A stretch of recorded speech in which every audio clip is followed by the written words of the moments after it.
बड़ा हुआ तो कॉलेज से एक रोके प्यार का ले आया, जिस दिल में माँ की मूरत थी वो राम गली को दे आया। अब शादी करके बाप बना, अपने ही सपनों में झूल गया, अब करवा चौथ मनाता हूँ माँ की ममता को भूल गया।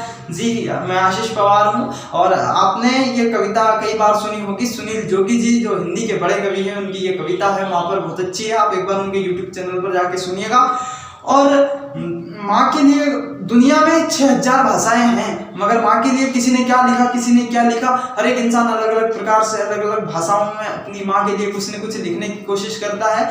और माँ के पास एक ऐसी भाषा होती है, 6000 भाषाएं तो है ही दुनिया में, परंतु माँ के पास एक ऐसी भाषा भी है कि वो बच्चों की चेहरे की लकीरों से पता लगा लिया करती है कि बेटा प्रॉब्लम में है, बेटा किन परिस्थितियों से गुजरता है। आप यकीन मानिए, हम सब आप जब माँ के पास होते हैं, जब हम कोई प्रॉब्लम से गुजरते हैं या हमारे आंखों में थकावट होती है, हम थक जाया करते हैं, तो माँ अपने चेहरे की लकीरों से पता लगा लिया करती है कि मेरा बेटा थका हुआ है, ये प्रॉब्लम में है। और जब हम बचपन में होते हैं तब हमें माँ बड़े ही प्यार दुलार से हमारी तरफ देखती है। अगर हम नहीं बोलते हैं तो भी वो समझ जाया करती है कि शायद सब्जी में नमक कम है, इसलिए मेरी ओर देख रहा है। तो वो उस चेहरे की लकीरों से, एक वो माँ हुनर जानती है कि चेहरों की लकीरों से कैसे वो पता लगा लिया करती है। जब माँ हमारे पास में होती है तब हम, माँ है तो घर में बरकत है, किसी ने बहुत अच्छा कहा है। और मुनव्वर राना हिंदी के बड़े शायर, उनका उर्दू के बड़े शायर, उनका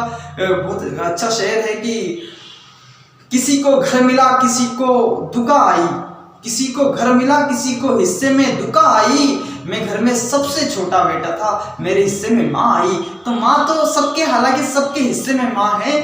किसी ने बहुत अच्छा भी कहा है कि खुदा हर घर में मौजूद नहीं हो सकता था, इसलिए उसने माँ बनाई है। माँ एक ऐसा गुरु है, हमारी जिंदगी का एक ऐसा पार्ट है। आप देखिएगा, जब हम घर पे चाय बनाते हैं, चाय की पत्ती जब दूध में डालते हैं तो धीरे धीरे करके वो उगलने लगती है, और वो जब कलर लेती है, रंग लेती है, तो उसका रंग कुछ अनोखा सा होता है। ऐसा ही हमारी जिंदगी में होती है माँ।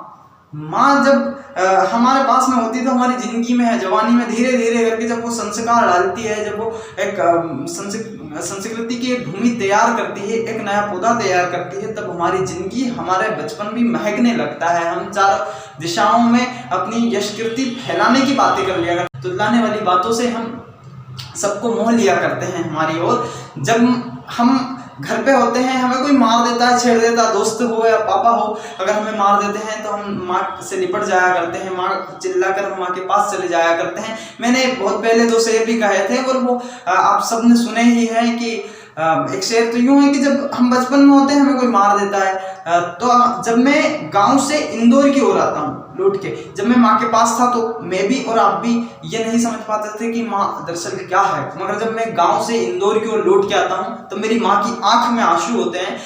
तब मैंने ये 2 मिसरे लिखने की कोशिश करी थी कि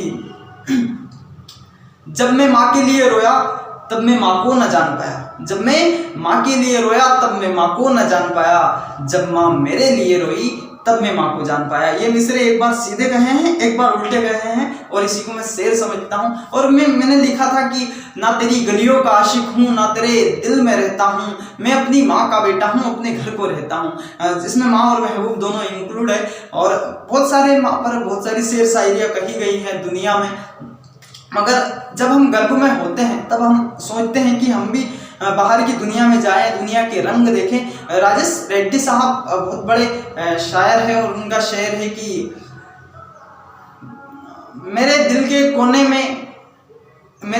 कोने का एक बच्चा, मेरे दिल के किसी कोने में पड़ा एक बच्चा, बड़ों की देखकर दुनिया बड़ा होने से डरता है। जब हम माँ की गोद में होते हैं, कोख में होते हैं, तब हम दुनिया देखने का हमारा जी करता है, दुनिया के रंग हम देखने को हमारा जी करता है उस वक्त। मगर हम जब दुनिया में आ जाते हैं और दुनिया की ये जो बेहूदगी भरे रंग जो आजकल हम देखने को हमें मिल रहे हैं, तब बड़ा दर्द उठता है कि हम तो उस जन्नत को ठुकरा के आए हैं, वो गलत है।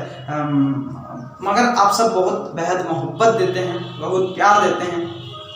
और मैं आपको 4 पंक्तियां सुना देता हूँ। इन दिनों मैंने जो नया लिखा है कि अब माँ बाप को ठुकराता है हर कोई, कि अब माँ बाप को ठुकराता है हर कोई, फिर जमाने में सुख ढूंढता है हर कोई, ये कैसी बनती जा रही है दुनियादारी।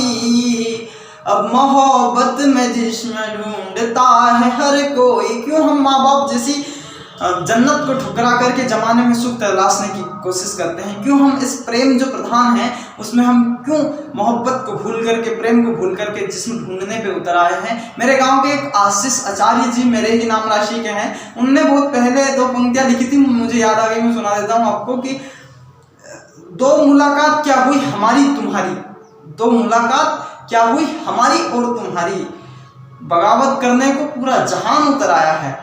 तो मैं अब हम सब कोशिश करें कि प्यार मोहब्बत के सिलसिले से हर बात को, हर सॉल्यूशन हम निकाल सकते हैं, हर बात का, हर प्रॉब्लम्स से हम निकल सकते हैं बाहर। हंसते रहिए, मुस्कुराते रहिए, जिंदगी बदल जाएगी। शुक्रिया।